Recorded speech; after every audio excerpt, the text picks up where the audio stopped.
propos du rapport de Chomsky au langage. Autre idée que Chomsky, donc ça c'est une première manière pour Chomsky d'envisager là, et pour les linguistes en général, mais là en l'occurrence pour Chomsky, d'envisager ce que c'est que créer. On voit que c'est déjà une certaine manière de se placer idéologiquement vis-à-vis de la création. La création, c'est dans le quotidien, c'est l'homme du quotidien qui invente des phrases dans sa communication avec un autre homme du quotidien. L'autre idée que Chomsky se fait de la création, toujours très significativement, c'est celle qui consiste à émettre des phrases, non pas qui se déroulent syntaxiquement de manière infinie, mais des phrases dénuées de toute signification, tout en étant syntaxiquement correctes. C'est étrange, c'est intéressant. Et il donne un célèbre exemple, qui est célébrissime, une phrase qui est correcte syntaxiquement, grammaticalement, et qui ne veut rien dire. Et voilà la phrase, c'est la phrase célèbre de Chomsky en anglais, « Colorless green ideas sleep furiously ». Des idées vertes décolorées ou sans couleur dorment furieusement. Chomsky dit, la phrase est correcte, la phrase syntaxiquement a un sens, enfin un sens, elle n'a pas d'erreur, et elle n'a aucun sens. Alors, évidemment, on peut se dire que, alors, premièrement, c'est pas si sûr qu'elle n'ait aucun sens. Et on peut se dire que si Chomsky, le grommelant Chomsky, on va voir, avait échangé le MIT, où il a fait toute sa carrière, pour une yeshiva, par exemple, où on s'intéresse au mot à mot, plutôt que de s'exciter, comme on va le voir aussi, contre les pirates d'Amazonie, dont la merveilleuse langue inouïe, c'est ce qu'on va voir aujourd'hui, et unique au monde, a fait imploser ces théories totalitaires d'une grammaire génétique universelle, eh bien il aurait été à même d'entendre ce que désigne cette phrase sortie de sa caboche universaliste, « Colorless green ideas sleep furiously », des idées vertes sans couleur dorment furieusement, décolorées dorment furieusement, c'est ni plus ni moins que l'uniforme monde de l'idée, aux sources de l'impérialisme cybernétique, ce monde où les couleurs artificielles ne sont que de translucides et insipides combinaisons de 0 et de 1, et dont la somnolente rationalité engendre, à son insu, sa propre irrépressible fureur ravageuse. C'est aussi ça qu'on peut entendre dans la phrase de Chomsky sur les idées vertes décolorées qui dorment furieusement. À cet égard, j'ouvre juste une petite parenthèse, pour montrer que ce n'est pas si hors sujet à propos du monde de la cybernétique. Il se trouve que Facebook, par exemple, a été conçu par un daltonien, Mark Zuckerberg, qui parvient pas à distinguer les couleurs, à part la couleur bleue, et du coup qui a décidé qu'une page Facebook serait majoritairement faite de couleur bleue. Donc depuis les premières secondes de son avènement, l'empire numéricain vocifère par-devers soi, « Colorless green ideas sleep furiously ». Des idées vertes décolorées dorment furieusement, tandis qu'à l'air libre, ça c'est si vous voulez la phrase d'une certaine manière inconsciente du ravage cybernétique, alors qu'à l'air libre, qu'est-ce qu'elle dit, le monde de la cybernétique, l'empire numéricain? Hello world, bonjour le monde. C'est la formule classique, la formule qui est employée d'habitude de manière usuelle et traditionnelle par les informaticiens, lorsqu'on teste un programme afin de manifester l'exécution de ce programme sans erreur. Donc comme il faut inventer une petite phrase, on ne va pas utiliser la phrase de Chomsky, parce qu'elle est un peu inquiétante d'une certaine manière, et d'une certaine manière elle révèle tout le programme de la cybernétique, qui est un programme ravageur. On emploie une formule « Hello world, bonjour le monde », c'était la formule qu'on voyait sur les premiers Macintosh, tout le monde s'en souvient, dont la débonnaire-té, vaguement inquiétante, ne contribue pas peu au caractère consubstantiellement combinatoire de la cybernétique. C'est-à-dire que lorsqu'un programme se présente au monde, enfin se présente, ou lorsqu'un informaticien présente son programme pour montrer qu'il n'y a pas d'erreur, il dit « Coucou le monde », c'est bizarre. Immédiatement, il s'adresse au monde entier, au globe. Voilà. Ça, c'était pour commencer de voir un premier point de convergence entre Spinoza et Chomsky. Autre point de convergence entre Spinoza et Chomsky, c'est cette volonté de théorisation d'une structure grammaticale abstraite idéale, dissociée de l'usage de la langue. Parce que autant Chomsky prend des exemples dans le langage quotidien lorsqu'il évoque la créativité humaine, autant on l'a vu dans le petit compte-rendu de Wikipédia sur la grammaire générative, que la grande innovation de Chomsky, c'est qu'il se dissocie des usages anthropologique, évidemment littéraire ou poétique encore plus, de la langue. Pour aller droit au but, si j'ose dire, c'est-à-dire droit à l'abstraction idéale. Alors, l'usage de la langue, dans le cas de Spinoza, il n'y a pas de langue hébraïque, c'était la trame du texte. Pour Spinoza, hein, on a vu que c'était son innovation majeure. Il se dissocie du texte pour essayer de reconstituer une langue idéale sous le texte, qui n'existait pas.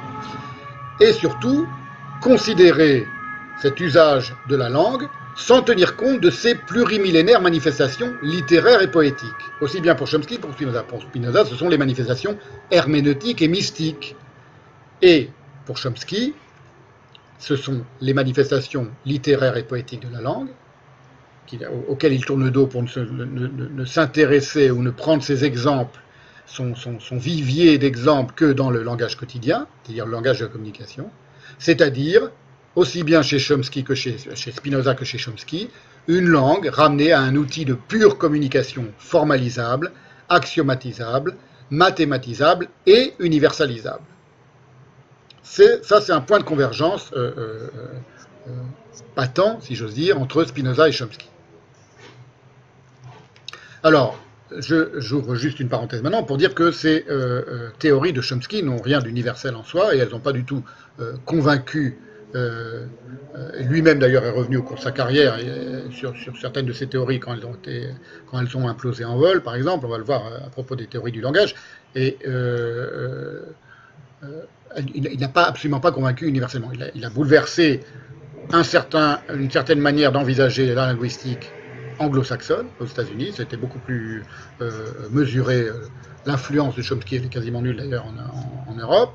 Enfin, à l'époque, elle était quasiment nulle en Europe, pour des raisons compréhensibles, on va le voir. Alors, je vous donne des exemples de personnes qui ont critiqué Chomsky pour montrer que ces théories, malgré leur succès, n'ont rien de vraiment définitif. Par exemple, l'historien des sciences du langage Sylvain Auroux, qui reconnaît l'importance historique du travail mené par Chomsky, estime que, je le cite, « tous les modèles épistémologiques chomskiens sont ou faux, ou ambigus, ou absurdes ». Bon, premier avis sur Chomsky. Un autre avis critique sur Chomsky, c'est quelqu'un qui s'appelle Geoffrey Sampson, qui a affirmé que les règles grammaticales postulées par les linguistes génératifs, donc les disciples de Chomsky, sont des observations a posteriori, plutôt que des prédictions sur les structures possibles du langage. En conséquence, les théories grammaticales de Chomsky, et en particulier celles qui sont proposées dans le programme de recherche en grammaire universelle, se révèlent infalsifiables, dit-il, et pseudo-scientifiques. Voilà, ce qui ne poserait pas de problème si elles ne se posaient pas comme étant des théories scientifiques.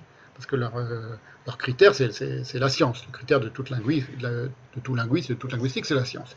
Et évidemment pour Chomsky aussi. Et puis un linguiste contemporain, Larry Trask, linguiste britannique à l'université de Sussex, qui a déclaré en 2003 « Je n'ai pas d'intérêt pour les théorisations chomskiennes et leurs dogmes dérivés tels que la grammaire universelle.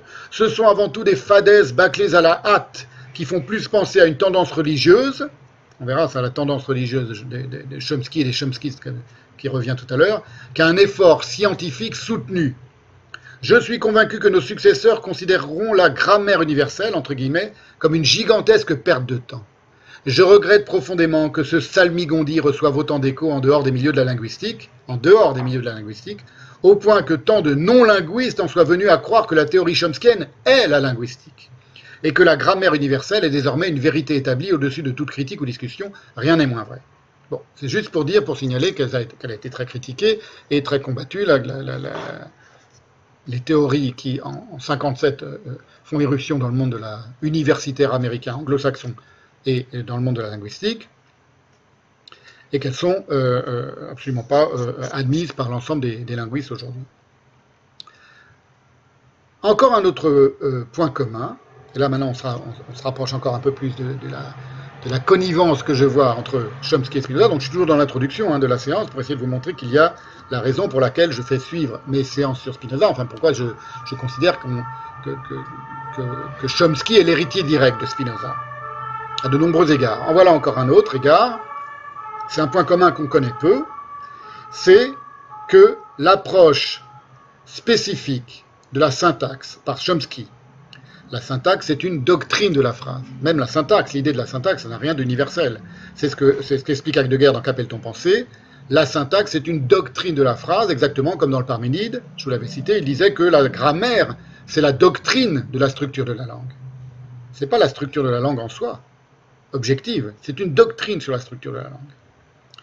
Et cette doctrine, chez Chomsky, qui porte un nom, puisqu'on l'appelle la grammaire générative, et qui est aussi contestée sur les campus qu'elle y est populaire, elle a commencé, cette doctrine, par porter sur, quoi donc?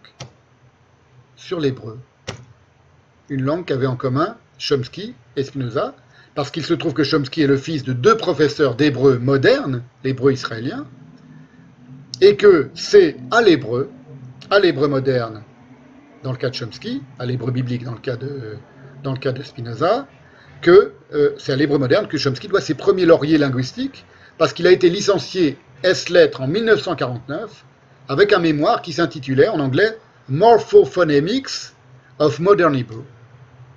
Vous voyez, ça c'est un point de convergence étonnant, que peu de gens connaissent, c'est que les premiers travaux de Chomsky, pas parce qu'il est juif, mais parce que ses parents étaient grands spécialistes de la grammaire hébraïque pour son père, sur laquelle il a rédigé les ouvrages, et de l'hébreu moderne pour son père et pour sa mère, qu'ils enseignaient, c'était des enseignants d'hébreu moderne. Il a commencé par faire une thèse sur l'hébreu moderne. Chomsky. Et c'est de là que tout est parti. Il y a un essai qui est paru en 2016, dont je vais reparler un peu plus longuement,